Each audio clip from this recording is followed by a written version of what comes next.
Hey guys, Tomboy601, and today we're continuing our Tier 7 Tech Tree Week with the Vladivostok on Hotspot. I don't know if we've really featured Vladivostok a lot. It has this beautiful green camo, because to me, Vladivostok has always seemed to have been this like big Russian ogre, and ogres in my mind are green, so it gets a St. Patty's Day camo to really fill out that motif. But what are we doing today? Well, we're going to be talking about what you need to do and need to recognize when you are in ships and how to play just a little bit better, because as you can see, our team who spawned mid decided that everyone should focus towards B, and I don't blame them. B is definitely the hip and hoppin' and best place to be on this map, because let's be clear, you can brawl and have a lot of fun down there. But that does leave us over here in C a little bit at a disadvantage. So we are going to have to play this game relatively smart, and luckily we do have some assistance. Where are you? Aaron is in the division, so he will be helping out, but he won't be able to do much things like spotting or anything like that, because, well, one, there's only one destroyer in the match, he's on the other side. Two, Aaron's in the Chapayev, not exactly known for its ruggedness, so it's going to fall to us in order to do the spotting and to be the tank, and that's exactly the role that we need to play. Vladivostok is built to be a tank. It's one of those things where, like, Russian ships, you either ricochet, shatter, or you get a citadel when you're firing at them. And, well, we can definitely angle ourselves so that the enemy team only gets one of those first two and not the latter, and that is our goal.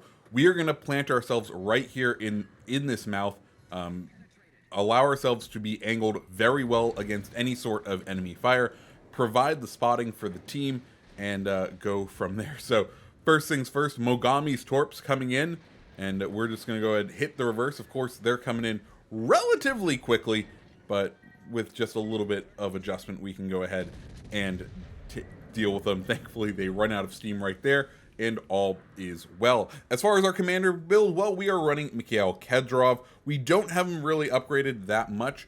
As far as inspirations, we are running Megatron and Scharnhorst. Megatron to help with the range, because we are running Brawler to try to get the cyclic rate of those guns up just a little. Try to get the reload down. So we want to be able to mitigate the negative parts of Brawler, which means I've been tending to run Megatron just to try to balance them out. Anyways, we've taken up our position here, and we are what, 5 minutes into this match, and we have only gotten 8 hits so far. But that is okay, because we are doing exactly what needs to be done. We are providing spotting for our team. We are absorbing all of the damage and buying our other flank time in order to push through. If we look, our enemy team has gone ahead and nearly wiped out B. We are also the weak side. As we can tell, we kind of have a cycle going around where the 3 mids from the enemy team decided to come over here to C. So it is us, the weak side, having to hold out against the strong side. And this is an example of knowing when you need to do and what you need to do, because, well, it would not behoove us to try to push in, right?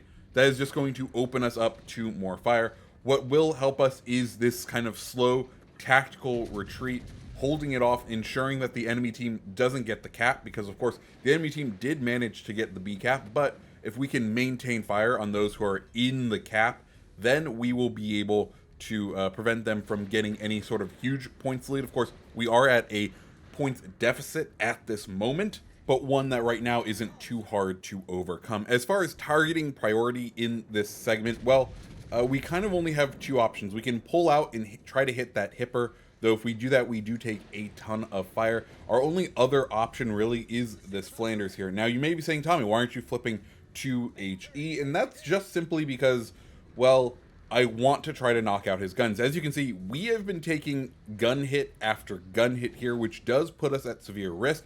Every time your gun gets incapacitated is just another kind of tick away from it being fully knocked out. And, well, in the Vladivostok, if your guns get fully knocked out, it is not good. You can see the technique that I'm trying to adopt right here as far as to protect them, which is to angle them when I am not about to fire them. So when I know that there could be shots incoming, I am turning the turrets at an angle, trying to make it so that I am, instead of them being flat broadside, trying to increase the angle of the armor to the incoming shell, and hopefully that will ricochet and not cause penetration damage to those turrets. But really, it is kind of rough, because as you can see, we are just getting one after the other knocked out. Now, the other kind of hidden thing, which we all know is the problem here, or is one of the quirks of the Russian battleships, is we only have a limited number of repair parties. So normally, your turret gets knocked out, and you're like, oh, I'll just go ahead and repair it. But this, well, we're down to our very last one. Beautiful Russian accuracy right there. Aaron finally finishing off Flanders, and, well, it's now time to kind of start making the push. He is going to start going wide to try to spot. I am going to try to kind of start to push up. I am now down to the amount of health where I am starting to benefit from the good old will to rebuild. But we will continue to kind of slowly push in and try to start kind of pieing out the corner. Of course, us not being up there has meant we have kind of dropped spot, but that is okay.